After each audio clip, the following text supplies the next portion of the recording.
So let's jump into and bring, I see Dr. Audrey is with us. I'm going to unmute you, Dr. Audrey, and put you on screen. I'm so glad you're here with us. I know you communicate with the angels. What does being miraculous mean to you? What do miracles and magic and frequency and angels mean to you, love? They mean hope and healing, hope and healing. And my, I'll say it now. I see that you've left the screen, so I'm talking with Jessica. Oh, there you are. Yeah, they mean hope and healing.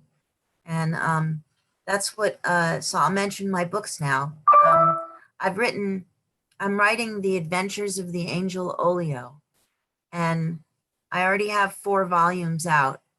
And there's books 1 and 2 are in Spanish, and books 1, 2, and 3 are in a trilogy form as well as individual. And the Angel Olio works with families that have at least one person diagnosed with a mental illness, and that's pretty much every family. So even if it's diagnosed by the family members, like, you know, Uncle John, don't step on his toes when he's drunk because he'll smack you. So there's mental illness in every family, and that's who the Angel Olio works with. And she represents hope, and that you can heal from the past. You can heal the wounds from the past and survive. So not to give up. And so I get goosebumps whenever I'm talking about angels, and I start to smile, and it pretty much saved my life. I was suicidal many years ago, and in my dreams, the Angel Olio and my late husband came to visit me, told me to write a book. So my very first book I wrote in 2008, Noel's Ark, and that's where Olio was introduced. And now we've got books 1, 2, 3, and 4, and I'm working on book 5, The Dog Bible for Humans. So Fun. I'm so glad you're here. And do you have a question for us today, love? Only if maybe you could clarify for me, if you have any sort of a sense from your psychic part of you or your intuitive part of you, of if there's something I'm supposed to be doing that I'm not doing, because it's difficult for me to relax and feel comfortable in the present. I always feel like I, quote, should be thinking about the future and planning and doing, and it brings tears to my eyes because it's such a visceral thing. I mean, it's hard for me to stay in the present. It's hard for me to stay in a place where, wow, everything is okay, and I'm exactly where I'm supposed to be, and there's nothing to worry about. And Jessica. I want to share something personal with you. I have suffered very similar to you. I lost mental illness is in my family. My mother committed suicide, alcoholism, infidelity. The pain runs deep, ancestral traumas. And I took it very hard. I took it personally. And growing up, there was perfectionism, needing to be perfect, wanting to be perfect, being so hard on myself to the point where I couldn't relax, anxiety attacks, panic attacks. What has helped me on my journey in the last decade is nurturing myself. And I found nurture in silence. And I meditate. I've learned to meditate, but there's a lot of misconceptions about how to get silent, and people think, oh, well, meditation means you just shut down your mind. Not so, actually. It just means you sit and you allow your thoughts to be, and you don't judge, and you allow them, and you allow the emotions to come, and you don't resist them. You just be 100%. Like Dr. Larsen said, when we were babies, we were 100% trying to feed our face. Never mind if it got into our mouth. We were just 100% in our action. We have to be 100% with what we feel. And if we feel sorrow, be 100% in it. And then once we get tired of it, let it go. When children cry, they cry 100%. And then you give them a lollipop or a treat, and then they smile. And then they move on.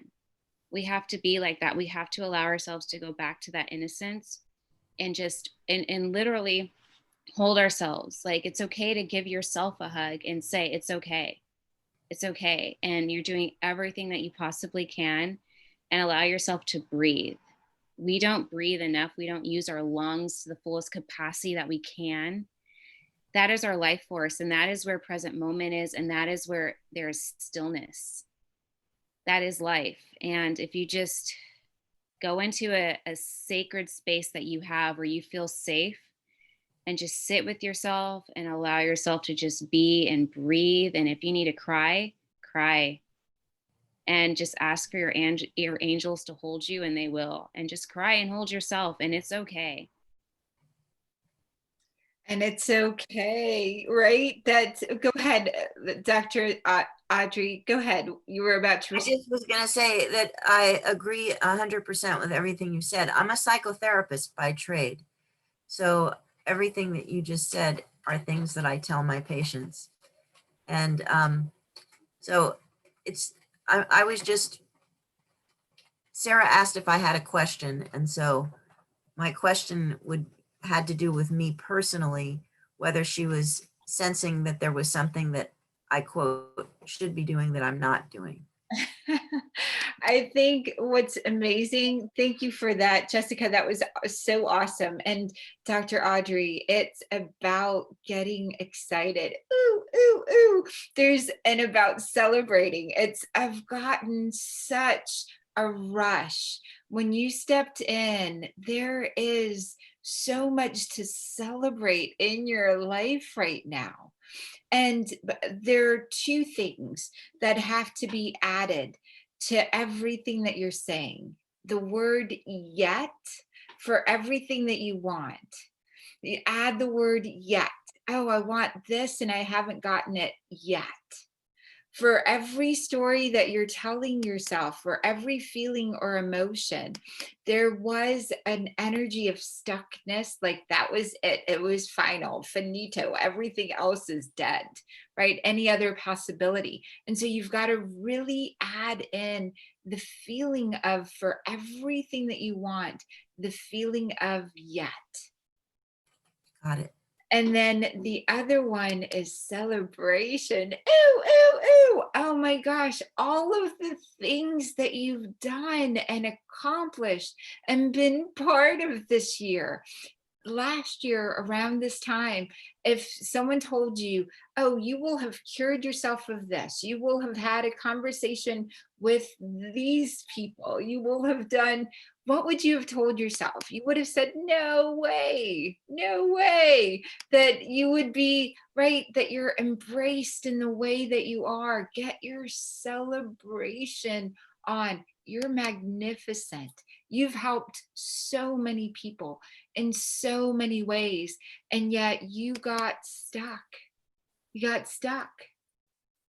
And you got stuck in the way that you saw yourself. And miracles versus magic, right? So a miracle is a fluid frequency. It's part of a divine story. It's higher than we can expect. Wow, magic is like a one-time, oh, that was magical. What an experience. Magic isn't in flow. There's a beginning, a middle, and an end. And things are magical that can be miraculous. Let me say that another way. It's amazing to receive and be part of a miracle. For example, when you're last night at Janeska's life celebration of life, and we're going to bring her on as a guest, this beautiful woman named Future. She's written several books. She's really fantastic.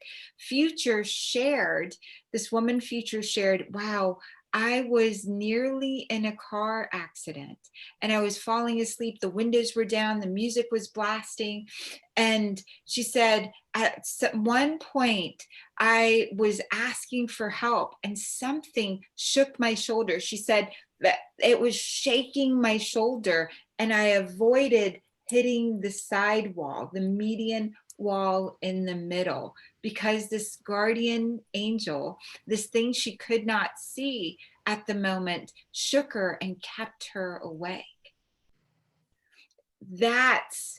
And she said, wow, so it was magic, right? And miraculous that happened in that moment. The beginning of the story, she was falling asleep. She'd worked really hard. Her windows were down, music, middle. She's calling in an experience. And then the end, something happened, right?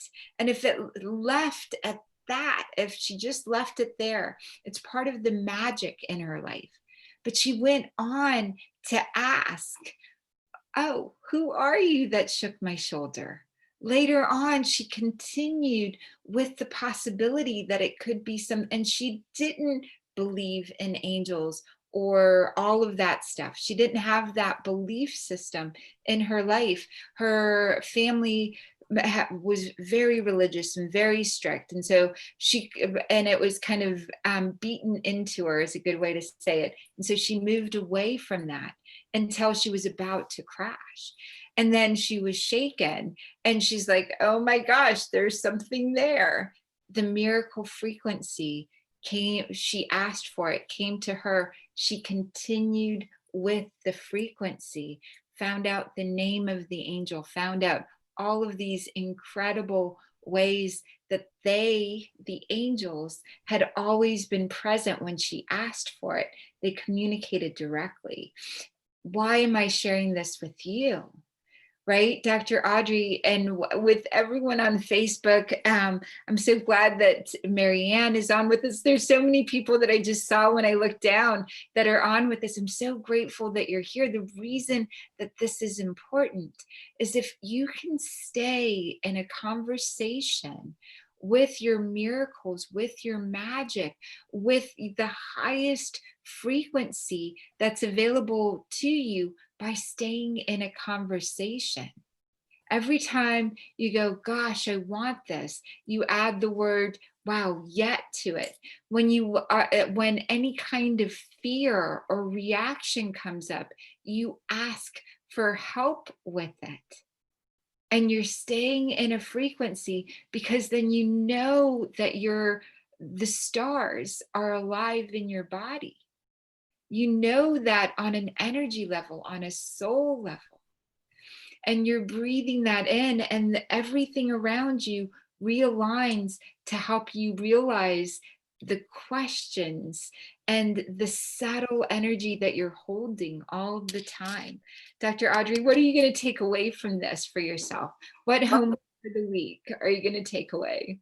The idea of keeping the conversation going, because that's what my books are. My books are all conversations with angels, Olio being the angel, and then also my parents and Jimmy. And so it's all about conversations with angels. And, you know, when I was a kid, they used to say the people who talk to themselves are usually rich because they need a psychiatrist, and psychiatrists are very expensive. But indeed, I do talk to myself quite a bit, and I do talk to the angels. I forget to talk to the angels. If anything, one of the books that I published last year was a journal, an angel journal, where you absolutely have conversations with your angels in a written form. And I have them here. Do you have one handy to show us? I do. I have all of them. Hang on a second. I'll get the biggest one. What I love, right, dear miracle makers, dear Facebook, right? This is the miracle frequency. You seeing the book, and this is Resilience's book right here, which I have. This is what I just recommended to the high school students. It's so beautiful because our mind, our subtle energy thinks in pictures. And so I can't wait to see yours, Dr. Audrey. I have the books here. And I know they make such a difference. Look at that. This is the trilogy, That's The Adventures of the Angel Olio.